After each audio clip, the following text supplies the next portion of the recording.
Eleições 2026. Conhecer para eleger. Você conhece os pré-candidatos?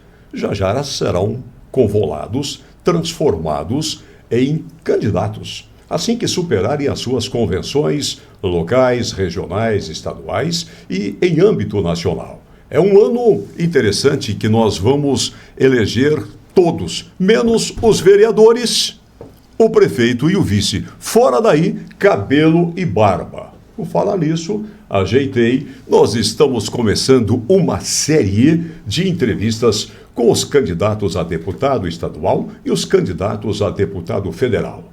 Há uma campanha que sequer seja francana. Isso é o cúmulo da impossibilidade. Tomara que elejamos gente com base em Franca, mas quando se propõe a ter um deputado federal, um deputado estadual, é preciso pensar numa unidade de federação. E essa unidade precisa eleger pessoas capacitadas. E o nosso propósito aqui não é torcer para A e nem para B, perseguir ou trazer qualquer coisa que denigra a imagem de um candidato. Nós estamos abrindo essa série com o propósito de fazer com que quem estiver aqui se faça conhecido. E uma vez conhecido, você possa elegê-lo ou elegê-la segundo a sua consciência cívica e democrática. Registrando que a Yasmin, ela está na linha de produção. É minha madrinha técnica. Mas quem está por aqui é Rodrigo Espada. Valeu, Espada, que nome poderoso, reluzente. Seja bem-vindo. É isso aí, Theo. Prazer estar aqui. Maia também é um sobrenome forte, conhecido. Espada é de origem espanhola. Sim. Mas eu também tenho origem franca no sentido de ter morado em Franca. Não sou francano, mas eu morei em Franca de 2007 a 2011. Na finalidade, de 2012 que eu mudei daqui. E eu conheci minha esposa aqui em Franca, a Juliana. Você não venha com romantismo aqui, porque o fato é o seguinte, você não foi francano, você está francano e é francano. Você ficou um tempo grande aqui conosco, fez direito por aqui, levou uma dama que também estudava por aqui e hoje fez família com ela. É isso aí, tenho 2 filhos. Deixe-me só entender a sua formação acadêmica. Legal. Eu sou engenheiro de produção, minha família é de Catanduva, eu sou perto aqui da região. Nós. Exatamente.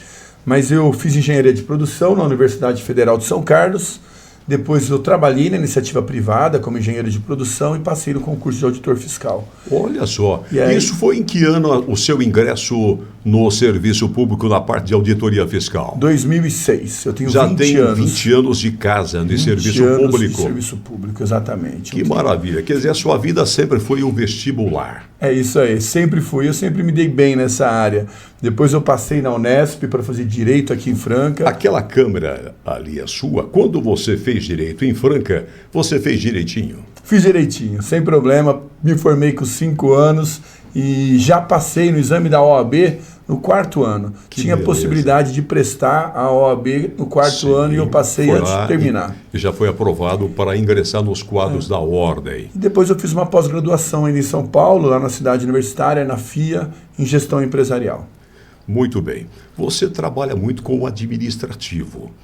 No que isso ajuda um candidato? Aliás, você é um pré-candidato. Pré-candidato. Né? Pelo PSD. Isso. Tá, nós não temos um deputado federal que nós podemos meter uma tarja, Rodrigo Espada.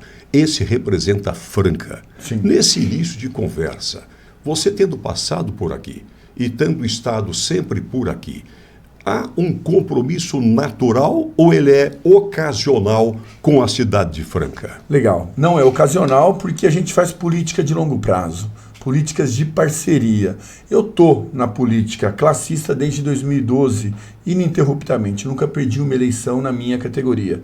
3 vezes presidente da Associação dos Auditores Fiscais, 4 vezes presidente da Federação Nacional dos Auditores Fiscais, porque a gente cumpre a palavra. Eu aprendi isso com meu pai.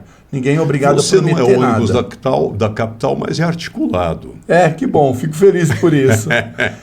Ninguém é obrigado a prometer nada. Claro. Mas se prometer, eu tenho que cumprir. Eu tenho um carinho especial com Franca, tenho bons amigos em Franca. Quero citar 2 especialmente, ou mais até.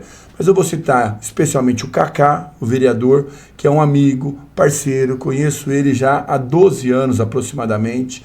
cara de primeiríssima qualidade. O Cacá, ele honra o poder legislativo local. Exatamente. Tenho o privilégio de ter a amizade dele e foi mercê dessa amizade que nós pudemos abrir essa série de eleições 2026. Exatamente. Conhecer para eleger a partir de você.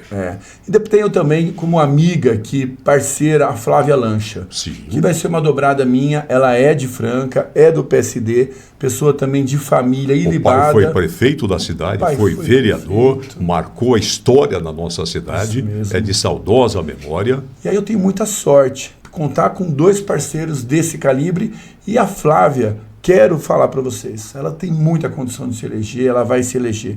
E o meu compromisso é linkar os nossos gabinetes. Ela sai a estadual, você é a deputado federal. Exatamente. Então a gente vai ter o Cacá aqui na Câmara Municipal, ela na Assembleia Legislativa e eu lá no Congresso Nacional, trabalhando pela região. Deixe-me entender, quer dizer que se faltarem recursos, eu sei em qual dos 3 eu posso bater? Pode bater, não só recurso, porque tem coisas que se resolve no município, a zeladoria municipal é no município, e a gente vai ter o Cacá como vereador. Bater para mim é o seguinte, é cobrar de maneira elegante, séria, consciente. Não se pode pedir apenas por pedir. É preciso que tenha projeto, é preciso saber o que está sendo pedido. A cidade perde dinheiro a fundo perdido. A cidade está literalmente perdida no mapa. A cidade de Franca, ela se divide tanto que ela se espatifa, se esboroa no ar da política. Isso não pode ser assim. Isso aí. Até porque a democracia não é exercida só a cada 4 anos. Além de votar, a gente tem que cobrar os nossos governantes. Isso daí é algo que você precisa de relacionamento, de compromisso. E eu tenho 2 esteios aqui em Franca muito fortes, que é o Cacá e a Flávia Lancha. Sim, perfeitamente. Tem coisas que se resolvem no governo de São Paulo, em secretarias, e a Flávia vai estar lá para ajudar. E eu também no Congresso Nacional para buscar espaço em ministérios, no Congresso Nacional para trazer recursos, canalizar através da Flávia, do Cacá, aqui para Franca, para a região, que eu fui criado, assim, que eu tenho um carinho especial. E o mais importante é compromisso com essas pessoas. Você está condenado a amar a cidade de Franca e a região. Exatamente. E você sabe que o nosso aglomerado urbano de Franca, o nosso ALF, ele contempla 29 municípios. Exatamente. Então aqui nós temos, jogando baixo, acima de 600 mil eleitores. Não é pouca coisa. Olha a responsabilidade. É muita coisa. E por falar em responsabilidade, o que nós temos em números em termos de auditores fiscais estaduais? Olha, estaduais nós temos 6 mil. 6 mil. Mas esse projeto não se faz só com o fisco estadual. Mas quero enfatizar, nós temos muita tradição política. Os auditores estaduais já elegeram 3 deputados federais, 3 estaduais na mesma legislatura, de 2014. Vocês são corporativistas pra cacete. Nós fazemos um trabalho organizado, a gente consegue se organizar. Isso não é corporativismo? Eu costumo abaixar para perguntar. Sim, não, porque existe o corporativismo, que é voltar para si, mas a gente tem sim que buscar incorporação, né, na corporação, resultado melhor. É isso a minha preocupação. Nós estamos cansados, se fizermos uma pesquisa, se nós demos um Google aí para ver o grau de insatisfação da população com o serviço público é muito alto. É grande. Tá. Como é que nós revertemos isso, Espadá? Olha, primeiro, né, o serviço público a gente tem que buscar eficiência. Eu fui um dos fundadores do movimento no serviço público que chama Movimento Eficiência, o MOVE. Porque a eficiência no serviço público é fundamental. Nós do Fisco, por exemplo, nós custávamos, em 2013, 1% do orçamento aproximadamente. Hoje nós custamos metade do que custávamos em 2013. Por quê? Porque com um número menor de auditores, a gente está arrecadando mais. Esse é o tal de mais com menos? Mais com menos, fazer mais com menos. Quem é formado em engenharia da produção, conhece bem o direito. Conhece. E tem uma pós-graduação, Sim. tem todo um conhecimento pós-universitário. Pode produzir mais. Pode produzir mais, a qualificação, a inteligência, a tecnologia. E é isso que a gente tem que fazer no serviço público. Mas sim, qualificar também o servidor. A população merece um serviço público de qualidade. E o retorno dos impostos que a gente paga, que não são poucos, para ele em serviços públicos de qualidade. E aí a vantagem de ser um servidor público e entrar na política. porque a gente conhece os problemas de dentro. A gente conhece a máquina pública de dentro. Com a sua formação, falando tanto em eficiência que resulta em eficácia, e são duas coisas bastante diversas, mas que resultam na produtividade, resulta no respeito da moralidade, diz respeito à própria necessidade de cumprir a legalidade, eu acho que você pode dar exemplos que você vive. Sim, com toda certeza. Essa é uma das suas cartas na manga. Essa é uma das cartas na manga. A gente conhece de dentro a máquina e a gente fez muita coisa para melhorar. Por exemplo, no fisco, que é a minha área, a gente ajudou a criar o programa de conformidade fiscal. O que é esse negócio de fisco? Fisco é a máquina estatal que arrecada recursos, transforma o que é privado em público para conseguir ter todas as políticas públicas. Vocês estão entendendo a minha pergunta? Muitas pessoas repetem palavras e não identificam. Nós estamos com um especialista em finanças, um auditor fiscal do Estado. Ele é pré-candidato a deputado federal e está aqui conosco em Eleições Gerais 2026, Conhecer para Aprender. É isso aí. Meu caro Rodrigo Espada, os municípios, principalmente as entidades representativas, elas fazem um lobby dizendo que perderão alguns bilhões com a reforma tributária. Isso é verdade? Isso é meia verdade? Ou é uma falta de verdade? É falta de conhecimento, porque a reforma tributária que a gente está fazendo, ela traz um sistema muito mais moderno. O nosso sistema tributário atual ele é de 1966. Cara, eu tinha 6 anos de idade, aí você me perdoa. É isso. Quando a economia era totalmente diferente do que é hoje. O salário mínimo era decretado no dia 1º de maio, por volta de 9 e 10 horas da manhã. Sua Excelência, o Presidente da República, entrava no ar, tocava-se uma música quase fosse uma marcha militar e dizia: diretamente de Brasília, vai falar Sua Excelência. O Presidente da República, falava-se o nome do militar. E, claro, ele dizia que era o valor do salário mínimo. É isso aí. Então, o mundo era totalmente diferente e não era globalizado. Então, o nosso sistema tributário ele foi criado por uma economia fechada. Com a globalização, o nosso sistema, que é antiquado, é anacrônico, ele prejudica as nossas empresas e favorece os competidores chineses, coreanos, mexicanos. Esse modelo que a gente vai adotar... O nosso empresário nacional, ele ficava muito para trás na concorrência internacional. Muito. O nosso produto acaba ficando mais caro que os importados. Esse modelo do IVA que está sendo adotado, ele já foi adotado em mais de 170 países do mundo, depois que ele foi inventado. É o imposto sobre valor agregado, imposto sobre valor adicionado. Sim.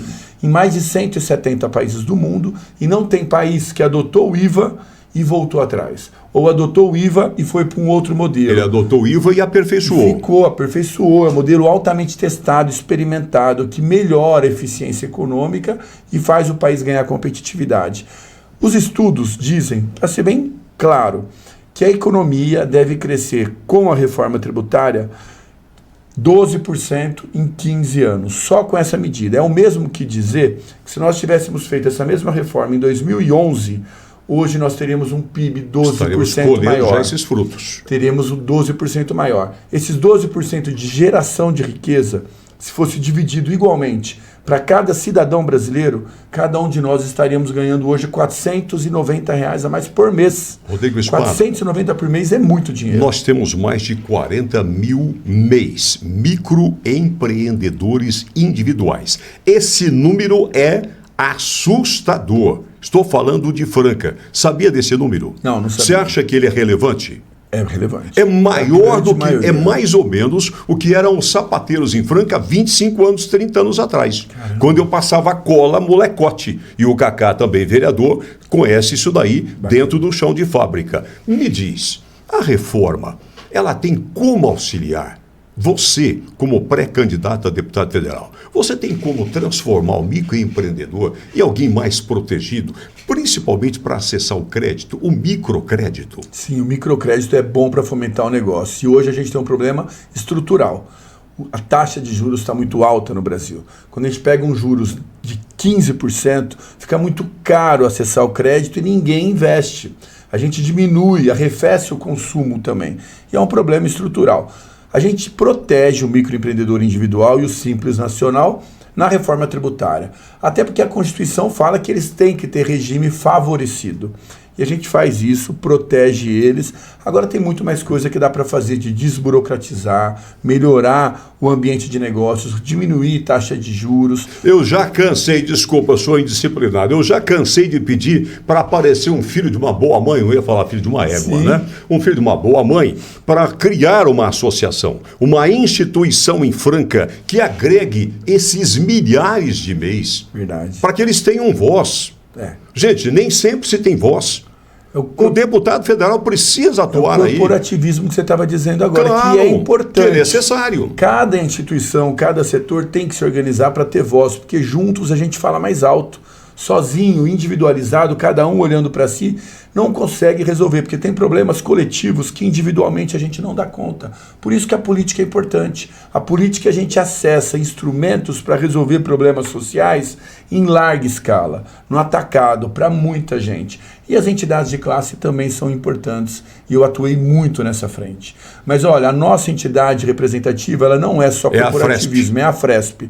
Nós temos um fundo de assistência social que se chama Fundafresp, que a gente arrecada recursos de doações. O Vorcaro pôs dinheiro lá ou nunca tirou? pôs. Você está de brincadeira. Nunca aplicou lá com o Pô, Vorcaro mas me também. ligaram aqui, peraí, deixa eu ver se... Quem que é? Alô? Hã? Ah, as astronautas? Não. Não tem nada a ver? Não sei do que se trata. Eu não estou entendendo. Agora, Você acredita que a integridade, a honestidade, o exemplo do candidato interfere no mandato? Claro que sim, não tem outra forma de fazer as coisas senão pelo exemplo. Eu fui convidado para ser candidato em 2018 e recusei. Fui convidado de novo em 22 e recusei. Agora em 2026 a gente está indo. Você foi bem cantado dessa vez. Fui bem encantado. O Kassab é mais persuasivo, muito habilidoso, né? E é um grande professor. Ele é o pré-candidato a vice-presidente com o Caiado. Com o Caiado fechou agora essa semana. Sim, vamos ver como é que vai ser nas convenções. Sim. Mas é isso que está se desenhando. E o Caiado vem com aprovação lá nas grimpas, né? Lá nas telhas, no estado de Goiás. Exatamente. Se você é o melhor governador, melhor avaliação no país. É o que se tem no ranking, né? Exatamente. Quando você vem com uma avaliação boa em casa, é tudo mais fácil. Por falar em casa, o que a família, o pai, a mãe, os filhos podem esperar de um pré-candidato chamado Rodrigo Espada em eleições 2026? Conhecer para eleger. O que a família pode esperar no momento em que a família vem sendo degringolada? Sim, é verdade. Esculhambada, deturpada, institucionalmente ideologizada. É importante você trazer esse assunto e assim, é por conta da família mesmo que eu estou entrando na política. Quero falar para vocês. Você é pai de 2 filhos? Pai de 2 filhos, o Joaquim e o Antônio. Veja só, Theo, o Joaquim recebeu o nome dele em homenagem ao meu pai, que se chama Joaquim também. E o Joaquim Espada, meu pai, uma pessoa simples, saiu de Catanduva, foi trabalhar em São Paulo, fez faculdade com 40 anos, venceu na vida e criou os 3 filhos, formou os 3 filhos em universidades públicas e é o meu exemplo. É quem me ensinou que ninguém é obrigado a prometer nada. Você é um exemplo. Mas você vem de uma federal de São Carlos, engenharia da produção, e você vem de uma Unesp, que é referência internacional do campo do direito. Isso aí. Mas ninguém é obrigado a prometer nada, que nem meu pai fala, mas se prometeu tem que cumprir. É obrigação. A gente é senhor dos nossos pensamentos, mas escravo das nossas palavras. Mas o Fernando Henrique, uma ocasião, disse para a galera: esqueçam o que eu falei. Será que eu corro o risco de um dia tomar um café com você aqui, você deputado, que eu confio na viabilidade da sua eleição? Eu corro o risco de você falar: esqueça o que nós gravamos no eleições 2026? Não, acho que não, porque assim, eu tenho, na vida classista, nunca perdi uma eleição. E olha, a coisa mais legal é você ser reconhecido pelos seus pares, as pessoas que estão do seu lado e te conhecem no trabalho, dia a dia. Não é 1 ou 2 eleições. Eu já passei por 12 eleições. É muita coisa.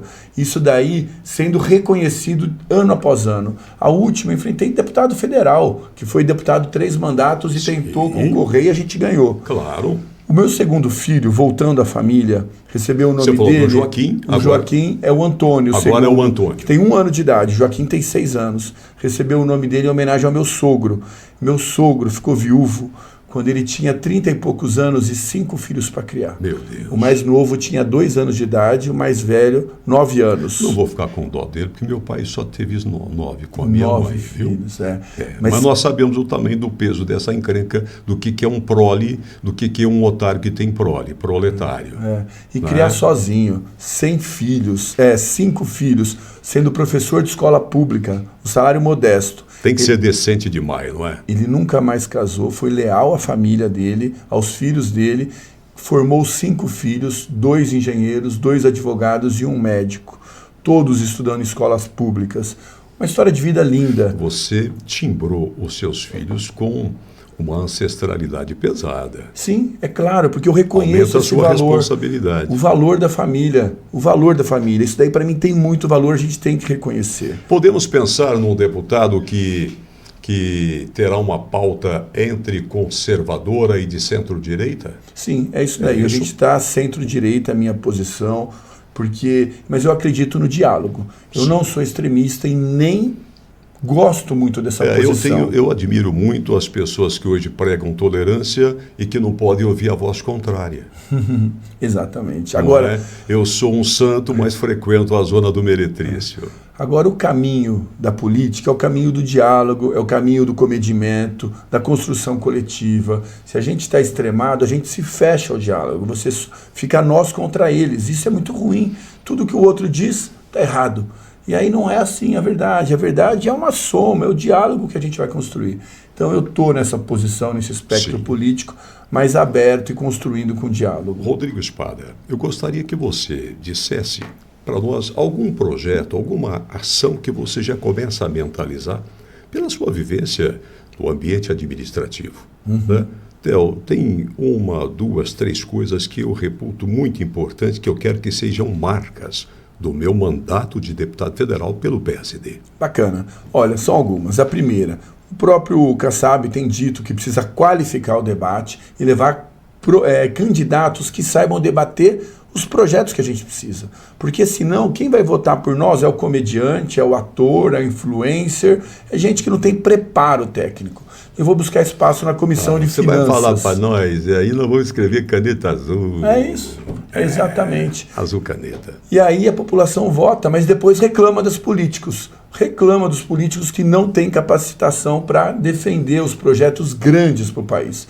Eu quero, sim, melhorar o ambiente de negócios. Eu acho que essa é a primeira pauta. O meu pai é empresário, meu irmão é empresário, eu trabalhei na iniciativa privada e eu sei como é difícil empreender nesse país. Nesse ambiente de negócio que precisa ser otimizado, melhorado e até ressuscitado em Franca, você estará, ou se já não esteve, nessas alturas, quando veicularmos esse videocast, provavelmente você já tem estado no Sim de Franca. Franca não é mais a capital do calçado, isso é uma puta de uma mentira. As estatísticas não dizem isso mais. Isso é muito triste. Hoje Franca é reconhecida por outras razões, inclusive nós temos aí na área de lingerie uma produção incrível para uma cidade que foi a capital do calçado masculino do Brasil e quiçá do mundo. Você já deve ter ouvido ou ouvirá ainda hoje os reclamos da classe calçadista. Você se vê apto para ouvir esses reclamos, essas reivindicações e nos ajudar a reindustrializar. Eu tenho para mim que nós temos culpa no cartório. Eu tenho para mim que nós nos perdemos pelo caminho. Eu tenho para mim que nós perdemos o sentido de eficiência na indústria de calçados. Eu acho que nós perdemos aqui para nós o que seria competitividade. Uma cidade, Rodrigo Espada, que tinha no mínimo 2 grandes empresas produzindo máquinas de ponta na indústria calçadista. Como é que você pode simplesmente perder esses potenciais? Como é que pode? Você vê que o quadro de indústria de calçados de Franca vai precisar de um parceiraço, Rodrigo Espada. E assim, não é a primeira vez que eu vou estar no Sim de Franca. Eu já tive outras vezes. Quero mandar até um abraço para o meu amigo Tony Agel, o irmão dele, o Taylor, e outros tantos calçadistas. E a gente vem, sim, ajudando a abrir espaço junto com o fisco para devolução de créditos mais rápido, ajudar nesse melhoria da relação de confiança entre o fisco e o você está chamando de melhorar o ambiente negocial. O ambiente de negócios, e a gente precisa disso. A gente tem que proteger a nossa indústria local. Meu pai é industrial também. E o problema é esse, a gente sufoca os nossos e abre espaço para os chineses, para os coreanos, para os indianos. Ou seja, o nosso sistema tributário hoje faz alegria de competidores internacionais. A gente precisa melhorar. Então, a reforma tributária, extinguindo 5 tributos, PIS, COFINS, IPI, ICMS e ISS, vai trazer maior competitividade, porque a gente não vai tributar mais a produção e vai tributar o consumo. Então, quando o produto chinês chegar aqui, ele vai ser tributado, porque vai ser consumido aqui e vai proteger a nossa indústria local. E o nosso, quando exportar, desonera totalmente a exportação e devolve o crédito para ele concorrer em igualdade de condições com os chineses, com os coreanos, que hoje a gente não tem, porque os sistemas tributários são distintos. A gente vai adotar o mesmo modelo, adotado na China, na Coreia, na Índia, nos países mais competitivos hoje. Então, também na Europa. Quero dizer, porque foi inventado na França esse modelo, em 1970. Então, assim, a indústria é um lugar que a gente tem que cuidar. Eu tenho uma parceria com a Fiesp, inclusive. Né? O Paulo Scaff é um grande nome, uma figura muito importante. A gente tem um relacionamento com ele e com outros diretores da Fiesp. E o setor calçadista, estou em contato com o sindicato das empresas calçadistas de Jaú, o Felipe Rodomonte, é o presidente, em Birigui, lá o que também é a indústria calçadista enfrenta os mesmos dilemas. Infantil, que é o Samir Nakad, lá o presidente. Então a gente está em contato com o setor calçadista para ajudar. Esse seu conhecimento me parece alguma coisa verdadeira, uma coisa que você auriu, que você construiu e tem facilidade para conduzir. Tem prefeitos que têm uma dificuldade desgraciada para relacionar-se com o deputado. Você acha que você, pelo seu perfil, um sujeito educado, gentil, um cavalheiro, você acha que você consegue quebrar essas caras feias, essa ciumeira de prefeitos no plural? E essa região precisa acabar com as caras feias. Essa região precisa acabar com os egoísmos para que ela seja pujante como já foi. A Alta Mogiana está só na Mogiana e a Mogiana não funciona. A Mogiana não funciona. Essa locomotiva está parada, enferrujada faz muitos anos. Então, aproveitando essa figura de linguagem, não dá para a gente fazer que, como um consórcio da Alta Mogiana, que reúne esses prefeitos todos, não dá para você também tocar uma parceria com essa prefeitada toda? Olha, o problema na política se chama vaidade. Vaidade? Muita gente é vaidosa. Eu com meia, eu posso dizer vaidade. Vaidade, né? Porque Sim. Tudo que é para si, é para mim, eu que consegui, eu que fiz, não é assim. A política é uma construção coletiva. A gente tem que juntar forças e todo mundo ali é importante nesse processo. Claro, os prefeitos são muito importantes, mas eles precisam sim se abrir ao diálogo, porque muita coisa não se resolve localmente. Sim. É o que eu estou dizendo, muita coisa é no governo. Ela acontece aqui, mas ela precisa repercutir e ter alguma coisa que viabilize. Transforme aquilo em resultado positivo. Traga recursos, traga políticas públicas, traga profissionalização, traga capacitação. Isso a gente consegue em Brasília, consegue no governo do estado. Por isso que esse projeto que a gente está fazendo para Franca não é pessoal, não é ocasional, é um projeto de longo prazo, junto com o Cacá e com a Flávia Lancha, para a gente fazer esse trabalho juntos, né? Viabilizar, desde Você Brasília cita o Cacá, até a Franca. Vereador, o Cacá está no 3º mandato. Eu vejo os vereadores também pouco prestigiados pelos deputados federais. Também eu quero fazer um apelo do seu apoio, vou cobrar isso dos outros pré-candidatos, para que valorizem as câmaras municipais. Toda certeza. Olha, o vereador é quem está mais próximo da população, ele que vive a realidade da cidade, ele que sabe onde precisa asfaltar, ele que sabe onde precisa de iluminação, ele que vê a população. O problema aí, a causa, são as emendas parlamentares, que aí torna refém a política, porque os deputados têm muito recurso, subverte a democracia, porque a competição não é igual quando tem um deputado em mandato e um entrante como eu, a Flávia, que estamos buscando renovar a política. A gente concorre com um deputado que tem 60 milhões por ano para distribuir para os vereadores, para quem quer, e eles ficam reféns, devedores desse deputado que levou recurso, e aí é uma distorção. Mas você é contra a figura institucional da emenda parlamentar ou não? Olha, particularmente, se tem a emenda, a gente tem que usar, porque Sim. é uma ferramenta. Quer dizer, não fui eu que criei. Não fui eu que criei, aí. Tem que usar, tá claro. Aí, tem que usar Sim. em favor dos nossos. E como usar? Mas o orçamento, o melhor é que não tenha, porque quanto mais pulverizado, melhor... Cada poder no seu galho. Claro que sim. Porque hoje nós temos parlamentares praticando atos de presidente, de governador e de prefeito. Exatamente. Quando você pega 56 bilhões de reais, que está no orçamento da É o pacotinho das emendas? Esse das emendas. Sei. E você dá para 513 deputados distribuírem como querem, a chance de ter corrupção é muito maior. Muito maior. Muito maior, porque cada um quer pegar uma parte para fazer a sua campanha e tudo mais. E outra coisa, não tem uma política pública estruturada. Claro. Você precisa ter um olhar, sei lá, a pasta da saúde. Tem que ter programas de saúde, de desenvolvimento. Só que aí o recurso está na mão de outro poder. Como é Sim, que... mas você chegando a Brasília, você terá o direito assegurado de utilizar as suas emendas. Isso. Podemos contar com você. Sim, a gente vai usar da melhor maneira. Porque você tem alguns precedentes altamente condenatórios. Condeno os seus atos aqui. O que você já ajuda essas entidades aqui? Legal. Eu quero botar você na parede. Fale para nós aí. Ótimo falar, porque olha, eu não tenho mandato, não tenho uma família de políticos, o que eu tenho são pessoas e trabalho. A gente trabalhou muito tempo no Fundafresp. Só um pouquinho, escutem só que vem informações importantes. É isso aí. As pessoas às vezes não sabem o que estão falando, por isso que hoje eu tenho uma cabeça completamente diferente de 20, 30 anos atrás. Hoje eu prego democracia de maneira aberta. É isso. A gente participou do Fundafresp, que é o Fundo de Assistência Social da Afresp, da Associação dos Auditores Fiscais. O que é?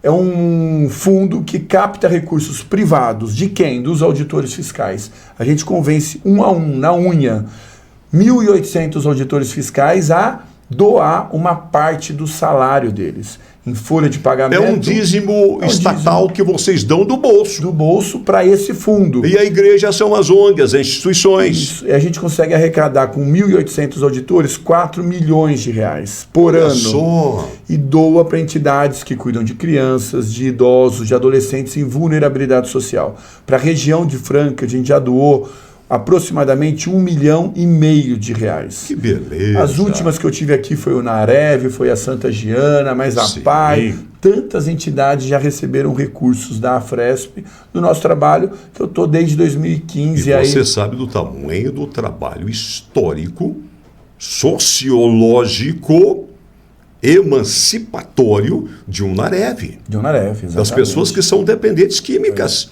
de drogas ilícitas. É incrível. E você, o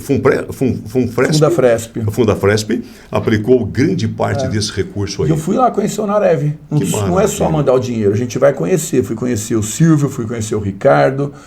O olho do dono tem que dar uma olhadinha ali, né? A gente vai fazer uma doação, eu quero ver como é que está usando, se o trabalho é feito mesmo de qualidade. E é para receber, tem que ter um auditor fiscal, doador do fundo, tem uma comissão que analisa a documentação, a contabilidade da entidade para ver se é bem usado o recurso. E aí é dinheiro privado. É importante falar, não é emenda parlamentar. Emenda parlamentar é dinheiro público, é obrigação devolver para a sociedade. O nosso não. A gente faz um trabalho social de arrecadar e de destinar para essas entidades. Você, como deputado federal, você se alinha a restabelecer a credibilidade da Câmara Federal. Sim, eu acho que isso é relevante. A gente tem que fazer o trabalho. Vamos parar de falar coisinhas bonitinhas, gente. Há coisas sérias. Há coisas sérias neste país. Se você não restabelece os poderes que aqui se referia a Montesquieu, o que vai sobrar aqui, cara? Exatamente. A institucionalidade dos poderes e o respeito entre os poderes. Mas também tem culpa dos legisladores que não legislam, ficam preocupados em emenda parlamentar, porque agora é isso, para você se reeleger é só distribuir emenda que você se reelege, e não executam a função precípua deles, que é legislar e fiscalizar. Eu quero falar sobre fiscalizar também, porque eu quero ser o deputado auditor. Você é preparado para isso, né? E o legislativo tem que fiscalizar o gasto público, e eles não fazem isso. E eu quero estar lá para ver cada centavo do nosso dinheiro, aonde a gente vai, porque eu sei que não falta dinheiro. Você tem know-how, eu até brinco com a expressão que know-how. Você tem que know-how, expertise, king size. Então você tem toda essa expertise para, inclusive, facilitar a apresentação da execução orçamentária federal para a nossa região, para o Estado de São Paulo. Isso. Você tem todo esse aparato. Isso. Você pega um vereador como o Cacá, a própria Flávia Lancha, pessoas que estarão aqui em Franca e já estão nesse trabalho com você. Eu gostaria muito de deixar essa sugestão para ensinar o cidadão a entender a execução orçamentária. A gente precisa se envolver, é o nosso dinheiro que está lá, a gente paga muito imposto. Não adianta reclamar só que paga muito. Vamos ver quanto a gente gasta, porque vai sobrar dinheiro. A gente vai gastar, porque o tanto que tem de desperdício, né, de um prefeito que começa uma obra e o outro não termina porque vai ficar marcado o nome do antecessor. Sim. É incrível. E corrupção. A gente precisa fiscalizar cada uso do nosso dinheiro. Mas você não está falando do Brasil, não, né? Porque no Brasil não tem corrupção. Não, quase não. Estou falando da Suíça. Ah, né? da Suíça. É da Suíça. Agora, deixa eu te falar uma coisa que é bandeira também. Você me perguntou de campanha. A gente também vai fazer um estudo de quanto que a gente paga de imposto no Brasil e quanto retorna para cada estado. A gente fez essa conta. Deixa eu só levantar a cadeira aqui. Sim, sim. A gente fez essa conta. Você sabe, Theo, quanto que São Paulo paga de imposto e quanto que volta para São Paulo do governo federal? A cada 100 reais. Diga pra nós. A cada 100 reais que você paga, que a Yasmin paga, que o Cacá paga, que eu pago, que você paga, volta para São Paulo apenas 49, menos da metade. A gente está financiando o resto do Brasil inteiro praticamente, porque além dos estados mais pobres, tem estados ricos que recebem mais do que pagam. Veja só, o Rio de Janeiro, Sim. a cada 100 reais que eles pagam de imposto, eles recebem 139 de volta do governo federal.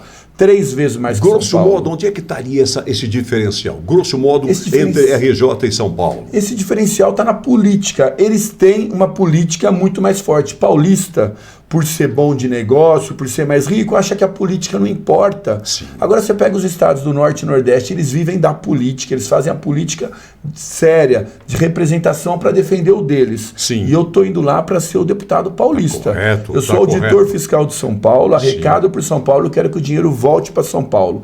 Brasília, a cada 100 reais que paga, volta 210 para eles, 4 vezes mais que São Paulo. Minas, a cada 100, volta 105, 2 vezes mais que São Paulo. É justo isso? Eu vou bater a sua carteira, porque está encerrando o nosso tempo. E batendo a sua carteira, é possível continuar vivendo no Brasil com a insegurança que nós temos, onde os bandidos estão em primeiro lugar? Roubar para tomar uma cervejinha, picanha você esquece que nem o Lula não vai dar, viu? Tá dando nem pra Janja. Então vai dar picanha para você, porra. Acorda para Jesus. Me diga uma coisa, batendo a tua carteira, sabendo que sequestro, latrocínio, crimes assim horrendos. Não, peraí, o crime organizado manda no país. O nosso norte, o nosso nordeste já não tem mais como andar naquelas capitais. Está faltando isso. O deputado federal precisa estar atento à questão da questão número 1 do Brasil, que é segurança.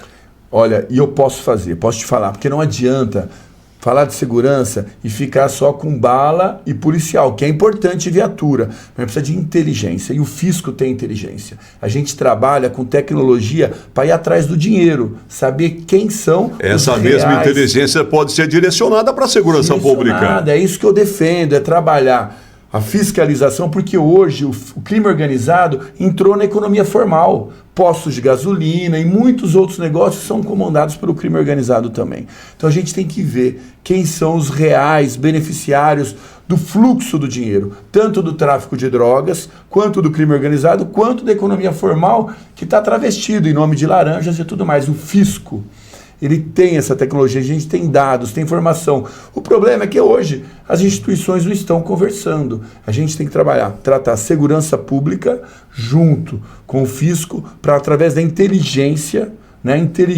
a gente combater. Não adianta só pôr policial na rua correndo atrás de bandidinho. A gente tem que ir atrás de quem realmente manda nesse país, como você falou. Não precisa ser Bukele, mas não dá para ser o que está sendo no Brasil. Não dá. Né? O meio termo acho que é muito importante. Rodrigo Espada, as palavras finais são suas. Eu faço votos para que você traga para a vida pública toda a sua experiência de vida e o seu comprometimento com cidades do interior, as quais lhe formaram e lhe deram realmente condição de ser o que você é. Obrigado, Agradeço ao vereador Cacá que está aqui nos bastidores com toda uma equipe e que você tenha êxito, viu? Obrigado. E que nós possamos, em outra ocasião, já ouvi-lo como parlamentar, não só diplomado, mas empossado.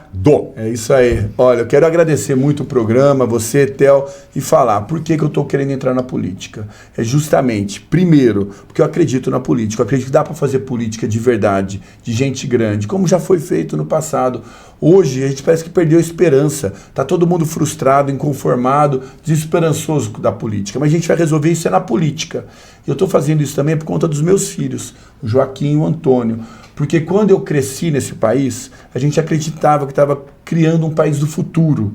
Estava fazendo, o país estava melhorando. Hoje não mais. A gente não pode deixar para os nossos filhos, para os nossos netos, esse país de desesperança, de inconformismo, acreditando que o melhor é mudar do país. Não, a gente tem que consertar esse país. Cada geração tem a sua responsabilidade. O Joaquim, meu pai, e o Antônio cumpriram a obrigação deles. Agora é a nossa vez. E a gente vai fazer isso na política, vai moralizar, vai dar exemplo e quero falar, vamos reconhecer Franca, porque eu tenho uma história com Franca. O mais importante não é que seja local, é que tenha compromisso com o local. E outra, é mais importante ter um eleito do que ter vários locais que não conseguem se eleger e depois fica como está há 20 anos, sem representante lá na Câmara Federal. E a gente precisa estar lá, porque os ausentes não têm razão. Estivemos com Rodrigo Espada, cortante, brilhante, conosco por aqui e abrindo eleições 2026. Você se deu a conhecer. Obrigado. E você pode eleger. É isso aí. Theo Maia, Theo na tela e Notícias de Franca, a sua folha.